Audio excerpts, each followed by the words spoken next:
Programme جہان رنگ میں خوش آمدید. میں ہوں آپ کا میزبان قمر عباس جعفری. سلام قبول کیجیے. صاحب، آج جو پروگرام میں ہم سب سے پہلے گفتگو کریں گے شام کی صورتحال پر، اور وہاں ڈاکٹر فاروق حسنات، آپ نے رپورٹ بھی سنی اور کامران بخاری صاحب کا کمنٹ بھی سنا. کیا واقعی کوئی خطرات ہیں، یا یہ کہ روس کی جانب سے صرف بلف کیا جا رہا ہے؟ یہ سب سے پہلے تو یہ ہے کہ 7 سالہ جو خانہ جنگی شام میں ہو رہی تھی،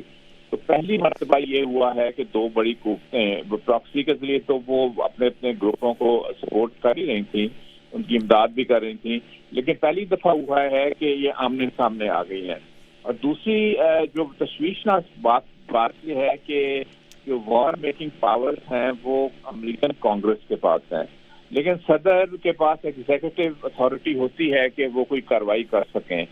تو صدر ٹرمپ نے جس طریقے سے پہلے ٹویٹ کیا کہ ہم فوری طور پر میزائل حملہ کریں گے، پھر بعد میں اس کو تبدیل کیا اور کہا کہ ہو سکتا ہے جلدی ہو جائے، ہو سکتا ہے نہ دیر لگے. یہ بڑی خطرناک بات یہ ہوتی ہے کہ جو مخالفین ہیں وہ آپ کو کس طرح وہ جج کریں، اور اگر وہ ایک بلف گیم میں آپ پڑ جائیں تو یہ بھی پھر موقع آ سکتا ہے کہ جس میں کچھ پریمپٹ کر دے، یعنی روس والے ہی کچھ پریمپٹ کر دیں. تو اس لیے اس کی وجہ سے زیادہ خطرات ہیں. لیکن اب یہ لگ رہا ہے یہ ٹویٹس کے بعد کہ اتنی جلدی شاید میزائل کا حملہ نہیں ہوگا، اس لیے کہ روس نے بھی اس میں کہہ دیا کہ ہم اس کا جواب دیں گے. اور جب آپ اتنا ڈیلے کریں گے، ایک دفعہ کیا کہ ہم حملہ کریں گے، تو پھر وہ اتنا ہی اپنے ڈیفینسز کو اب تک انہوں نے کر لیا ہوگا، مضبوط کر لیا ہوگا. تو by the end of the day ہم یہی کہیں گے کہ اس جو شام کا مسئلہ ہے یہ میزائلوں وغیرہ سے حل نہیں ہونا، اس لیے کہ دیکھیے اس میں ابھی تک امریکہ نے واضح طور پہ نہیں کہا کہ بشار الاسد کی حکومت نے کیمیکل استعمال کیے ہیں. یہ ابھی ایک مفروضہ ہے اور یہ شک کی بنا پہ کیا جا رہا ہے. برٹن کا اگر آپ دیکھیے تو برٹن نے بھی یہ کہا ہے کہ ہم ابھی اس کا جائزہ لے رہے ہیں. جرمنی نے صاف انکار کر دیا، ہم کوئی فوجی کارروائی میں حصہ نہیں لیں گے. تو اس لیے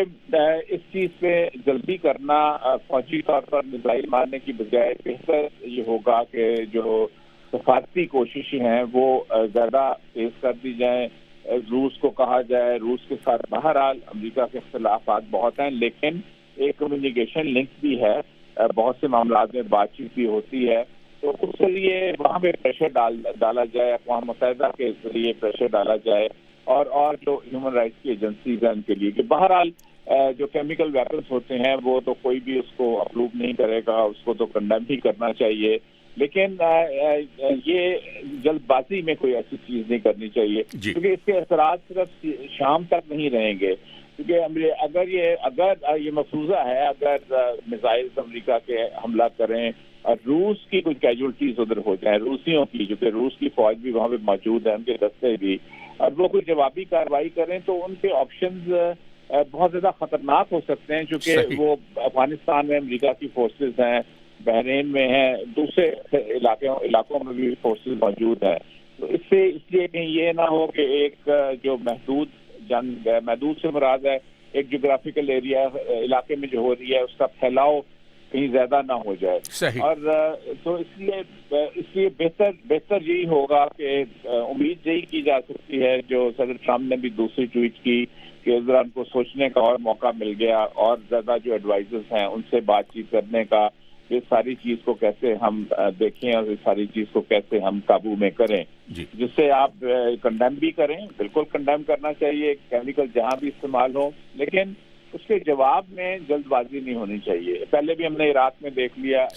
کہ وہ بات کی تھی تو وہ جی. تو یہ میرا خیال یہ ہے کہ اب لگ یہ رہا ہے کہ یہ معاملہ جو فوری اس میں جو ایمرجنسی ہو گئی تھی پہلی ٹویٹ سے، وہ دوسری ٹویٹ نے ذرا اس کو ڈیلے کر دیا. جی ڈاکٹر فاروق حسنات، اختصار کے ساتھ فرمائیے کتنا اہم کردار ہے آپ کے خیال میں؟ کیا مشرق وسطیٰ کی جو بساط سیاست ہے اس کے اوپر اس کا کنٹرول ہے اس وقت؟ یہ اصل میں بات یہ ہے کہ روس پہلے تو دلچسپی نہیں لے رہا تھا شروع میں، کیونکہ 7 سال سے یہ جنگ جاری ہے. اس کے بعد آہستہ آہستہ جب امریکہ نے اپنا رول ختم کرنا شروع کیا تو روس اس میں کھنچتا چلا آیا شام میں. ٹھیک ہے، بشار الاسد کے وہ اس کے حامی ہیں بڑے پرانے، لیکن اس وقت صورتحال یہ ہے کہ ان کی فوجیں وہاں پہ موجود ہیں. ان کا جو تمام جو میزائل وغیرہ ہیں وہ لتاکیہ کے قریب بہت بڑا ان کا فوجی اڈا ہے، تو وہ فزیکلی اور عملی طور پر اس میں آ گئے ہیں۔ دوسری بات یہ ہے کہ روس کو یہ صاف نظر آ رہا ہے کہ بشر اسد کی فوجیں جیت رہی ہیں، اور ابھی غوطہ میں جو انہوں نے جو دوسرے جو فریق ہیں ان پہ قابو پا لیا، اب صرف چھوٹی موٹی پاکٹس رہ گئی ہیں، تو اس لیے ان کو نظر آ رہا ہے کہ بشر اسد کی حکومت جو ہے یہ بچ جائے گی اور یہ آگے یہ ہم چل سکیں گے۔ لیکن اگر اس کو میزائل مارے جاتے ہیں یا اس کو کسی طریقے سے کمزور کیا جاتا ہے تو وہ پھر روس کے لیے قابل قبول نہیں ہوگا۔ دوسری بات اس میں یہ ان کو نظر آتی ہے کہ اس سے افراتفری زیادہ پھیلے گی، اس لیے کہ آپ نے ابھی عراق کی بھی مثال دی، میزائل مارنے سے ہم نے دیکھا کہ کچھ نہیں ہوتا، کچھ تھوڑی دیر کے لیے کوئی ڈیمیج ہوگا بلڈنگ، جب تک گراؤنڈ آن ٹروپ نہ ہو، ٹروپس آن گراؤنڈ نہ ہو۔ یہ نہ کہیں ہو کہ امریکہ اس میں میزائل تو مار دے لیکن اس کے بعد جب کاؤنٹر اٹیک ہو تو وہ پھر ان کو فوج بھی بھیجنی پڑے فزیکلی، یہ بہت بری بات ہوگی دنیا کے لیے، امریکہ کے لیے بھی، خود بھی۔ تو اس لیے میں تو یہ کہوں گا کہ روس کے اسٹیکس بہت زیادہ ہیں، امریکہ سے زیادہ ان کے اسٹیکس ہیں، اس لیے کہ اب وہ کچھ ہفتوں کی بات رہ گئی ہے کہ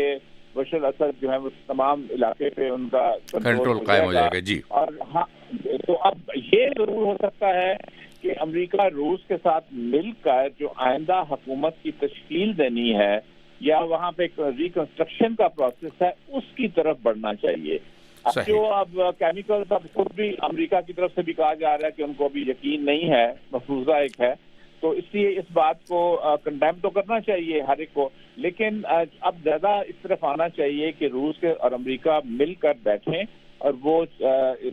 جو شام ہے اس کی صورتحال کو کسی طریقے سے اس طرح قابو میں لائیں کہ جو سویلین اتھارٹی ہے وہ ری امپوز ہو سکے، اور جو ریکنسٹرکشن کا پروسیس ہے اور جو کانسٹیٹیوشن میکنگ ہے، جو آئین بنانا ہے جس میں تمام فریق شامل ہوں، اس کی طرف بات چیت کو آگے بڑھایا جائے، نہ کہ خانہ جنگی کو پھر سے تیز کر دیا جائے۔ ڈاکٹر